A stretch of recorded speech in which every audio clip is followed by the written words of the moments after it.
Cavaliers, happy Friday. Blue Gold Friday, our first Blue Gold Friday of the school year, and welcome to the September 6th rendition of 5 Minutes with Ford. Sitting to my right is Vice Principal Mr. Kretschy, who's back for his second lap here at the park, expecting a big sophomore season out of him. And we welcomed our staff back to the park this past Tuesday with a full day of professional development, which featured training on some of the new programs that we are going to be implementing here at the park, mainly our new ELA and reading programs, which we are excited to introduce and implement to our staff and our students this school year. And that's going to help launch our new theme for the year, which is Move the Needle in terms of student achievement. We're going to continue to place focus on challenging our students, providing our students with rigorous instruction and content, trying to build resiliency and reinforce that failures and struggles initially can lead to opportunity for growth in the long run. Absolutely.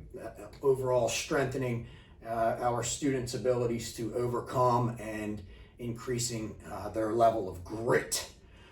So we think in doing all of that, ultimately that's going to increase our students' abilities to compete at a higher academic level.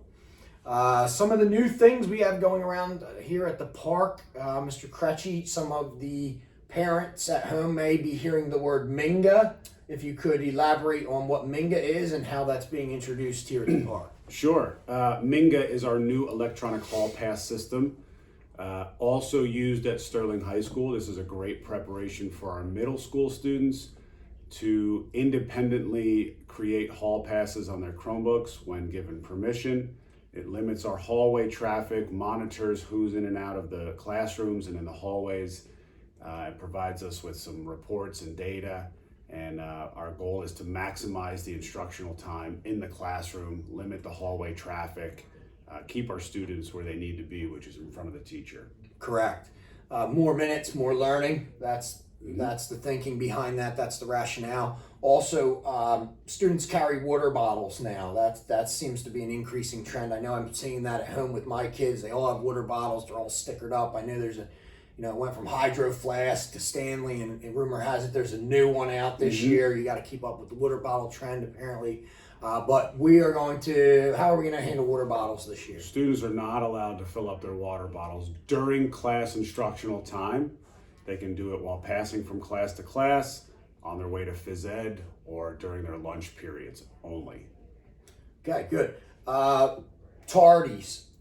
New this year, we have implemented a new policy where if a student is tardy 7 times, that equals 1 after-school administrative detention. Every 7 will equal another detention. So 14 tardies, you would get your second. 21 tardies, you would receive your third. And that's hopefully going to make sure we're getting our students here on time. Again, maximizing instructional time in the classroom. Right, and hoping it doesn't get to the point of 21 tardies.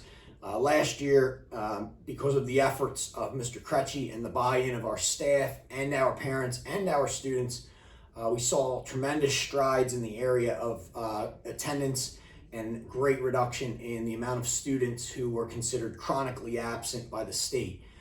So shout out to all that were involved in that process. Your involvement in your child's education is greatly appreciated. Tablets. Some students have not been able to take their tablets home yet. What's the reason for that, Mr. Kretschy? Parents need to go into On-Course Connect and finish the preseason, if you call it, registration, sign off on all the documents and make sure that's taken care of first. There's only a few left, so please, parents, and some of them, I know parents, if you have 3 children in the building, it is redundant, but you do need to do it for every child, not just one of them. It doesn't count one for all. Right. This is a great way for parents to increase their involvement in their child's education. You can monitor grades, assignments, you can update contact information, emergency contact information, who's allowed to pick your child up, who's not.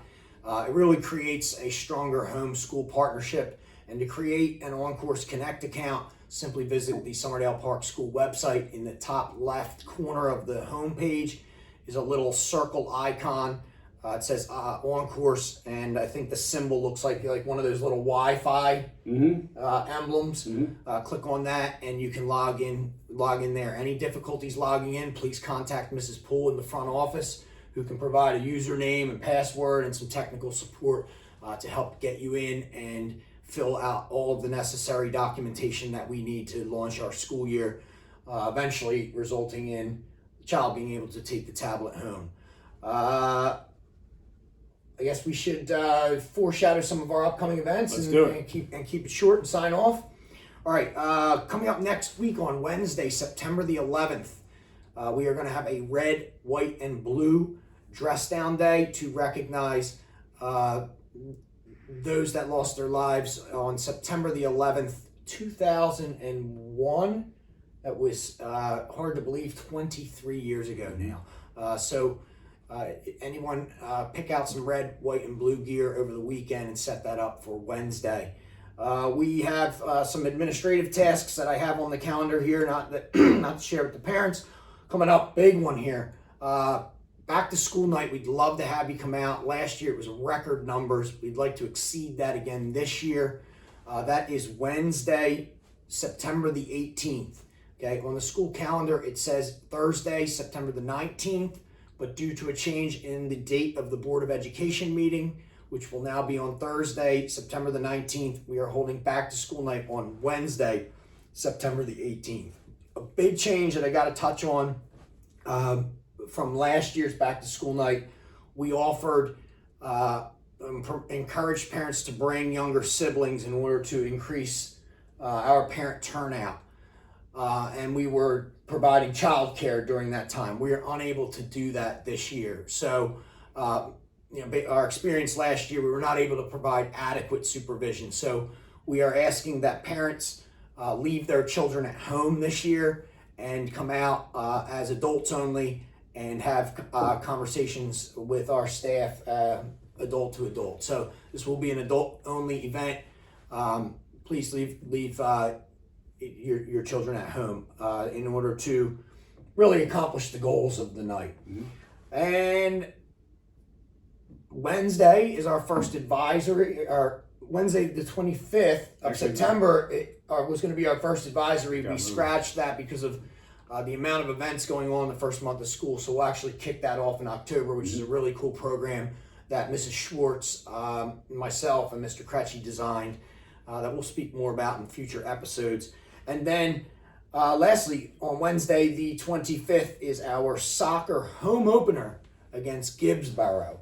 On the new and improved Ward Field. New improved Ward Field. We actually have new nets. New bleachers and seating for parents.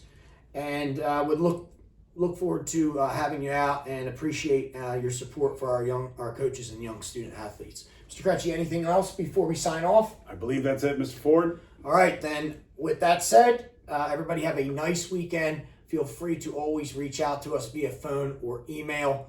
And as always, go Cavs. Go Cavs.